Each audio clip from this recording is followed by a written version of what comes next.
Bonjour à toutes, bonjour à tous et soyez les bienvenus sur cette nouvelle vidéo de la chaîne Handicapés sans obstacle. Si je vous retrouve aujourd'hui, c'est pour une vidéo pour le moins spéciale. En effet, nous avons reçu ces derniers jours un témoignage qui entre tout à fait dans le thème de cette chaîne et nous souhaitons vous en faire part.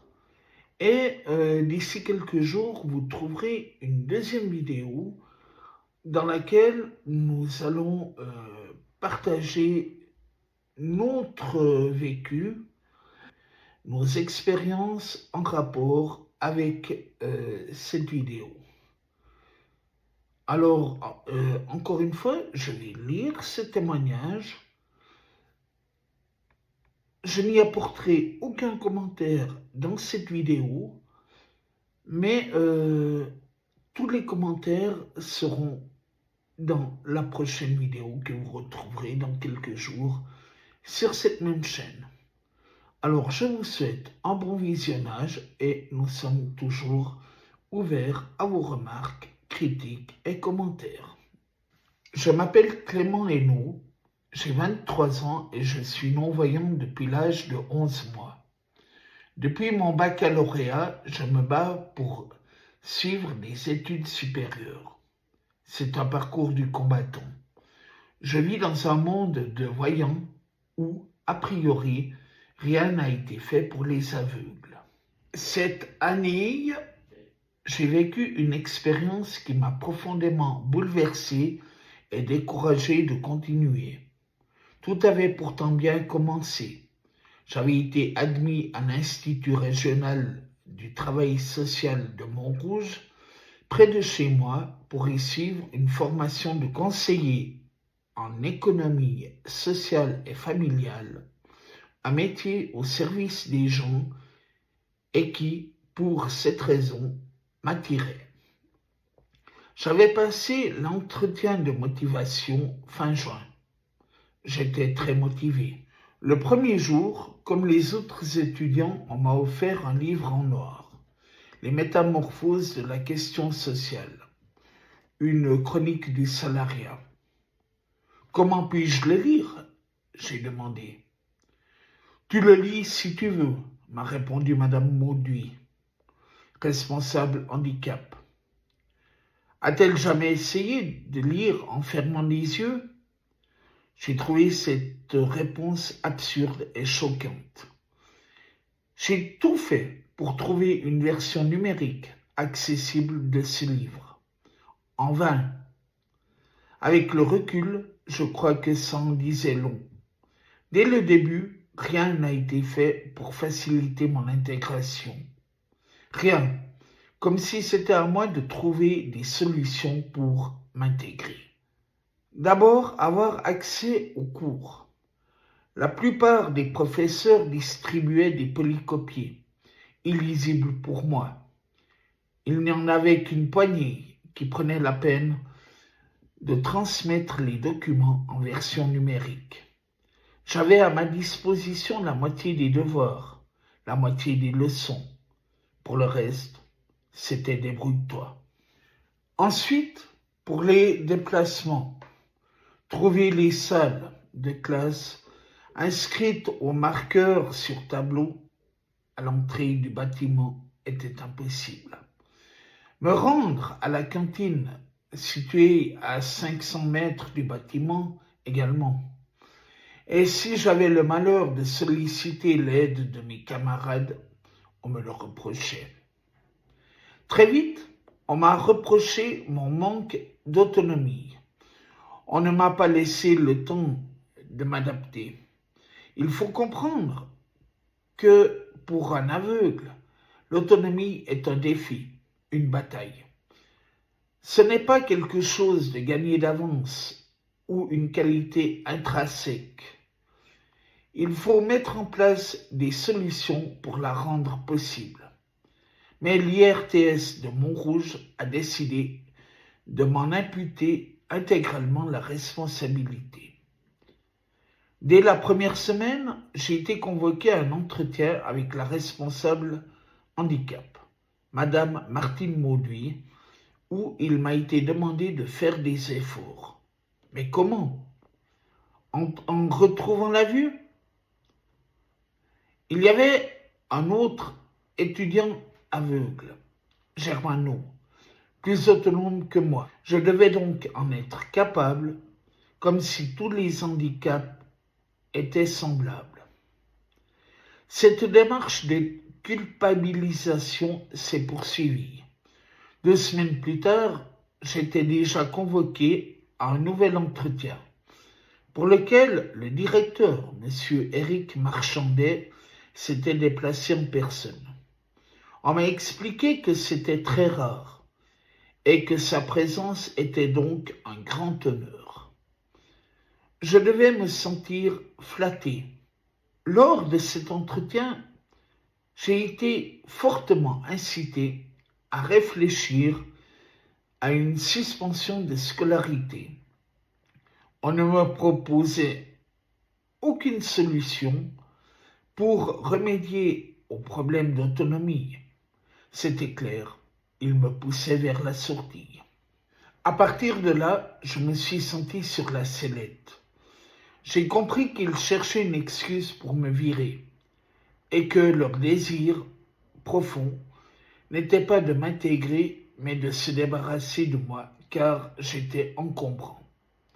Ils voulaient bien un déficient visuel dans la classe, pourquoi pas, mais à condition qu'il se comporte exactement comme un voyant, à condition qu'on n'ait rien à adapter pour lui, à condition qu'on ne se rende pas compte de sa présence. Je me sentais de trop. Je me suis mis à faire des insomnies, des allergies. Et dès le début octobre, j'ai été mis en arrêt maladie par mon médecin pour stress aigu. J'ai été convoqué encore à un entretien. En raison de mon état, je n'ai pas pu m'y rendre. C'est là que j'ai reçu par email la nouvelle de mon renvoi. La suspension de formation prend acte ce jour, mardi 15 octobre 2024. Ce jour est par conséquent le dernier jour de votre présence dans nos locaux. Pas de conseil de discipline, pas d'entretien pour en discuter avec moi. C'était une décision unilatérale, irrévocable, une sentence qui tombait contre moi. Coupable de ne pas être un assez bon handicapé, pas assez léger, pas assez autonome. J'étais donc viré au bout de 6 semaines de formation. Ils n'ont même pas eu l'honnêteté de me le dire. Ils se sont cachés derrière une supposée suspension de formation, assortie de conditions drastiques, impossibles à réaliser. Votre éventuel retour en formation ne pourra être envisagé que dans les conditions suivantes. Celles-ci seront strictes et vous ne pourrez vous soustraire à aucune d'entre elles. Une personne autre qu'un étudiant de l'IRTS vous assistera dans les gestes de la vie quotidienne. Aller et venue dans l'établissement, accompagnement au sanitaire, aller-retour domicile, centre de formation, repas de la pause méridienne. Vous aurez cherché et trouvé un lieu de stage avec pour référent ou référente un ou une professionnelle CESF. Vous n'attendrez pas de vos camarades de formation un soutien qu'ils ne peuvent ni ne doivent vous accorder. Vous ne pourrez plus dormir en cours. Ce sommeil profond qui vous submerge incommode l'ensemble de la promotion.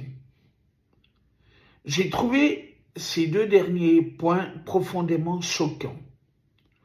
Un soutien qu'ils ne peuvent ni ne doivent vous apporter, comme si toute forme d'entraide était condamnable. Et dire que c'était une formation au métier du social, où on est censé aider les autres, comprendre leurs besoins, s'adapter aux fragilités de chacun. C'est une drôle de façon d'inculquer des valeurs aux élèves. leur interdire d'aider l'un de leurs camarades. Quant à mes somnolences censées incommoder l'ensemble de la promotion, elles sont dues à des nouveaux médicaments que je prends contre l'épilepsie dont je ne peux me passer et qui ont occasionné des effets secondaires. Il pointait du doigt mon état de santé comme quelque chose d'anormal et de gênant, comme si j'en étais responsable. Suite à ce mail, j'ai envoyé un long message pour m'expliquer et solliciter un rendez-vous. Ils ne m'ont jamais répondu. Silence radio. Je n'existais plus. Aujourd'hui, je suis désolé de le dire comme ça, comme une merde. Ils m'ont poussé à bout pour pouvoir m'évacuer, comme un poids, comme on tire la chasse d'eau. Ils ne m'ont pas laissé ma chance. Je ne peux rien faire de mon année. Je n'ai pas de plan B. Les journées sont vides. Je me sens triste, humilié, abasourdi par autant de violence, par aussi peu d'humanité. Je me sens en colère aussi. Parfois, je souhaiterais que ces personnes, que ce directeur et cette responsable handicap, qui n'en a que le nom, expérimentent juste une seule journée ce que c'est de ne pas voir, comme il est dur de se déplacer ou simplement comprendre ce qui se passe autour de soi, comme on est parfois dépendant. Alors peut-être que ces personnes gagneraient un peu de l'empathie dont elles manquent cruellement. Ce dont j'ai été victime, ça a un nom. Ça s'appelle de la discrimination. Aujourd'hui, je me demande, est-ce qu'on veut vivre dans une société comme ça, où on dégage ceux qui ne sont pas comme les autres, où on n'a aucune patience avec eux, où on les traite comme des moins que rien? Est-ce que c'est dans cette société-là que je veux vivre? En attendant, je reste chez moi, car je n'ai pas d'yeux pour les voir. J'ai que des yeux pour pleurer. Voilà, c'est tout pour ce témoignage. Il est extrêmement fort, extrêmement puissant, et malheureusement, il en dit long de la société actuelle. On se retrouve tout bientôt pour nous aussi vous faire part de notre expérience. Et d'ici là, n'hésitez pas à commenter cette vidéo. Vous pouvez aussi nous faire part de vos témoignages, n'hésitez pas. On les lira et vous pouvez également le faire de façon anonyme. Nous, on s'engage à protéger votre anonymat si vous le désirez. Donc, n'hésitez pas à nous contacter. Merci et à tout bientôt pour une prochaine vidéo.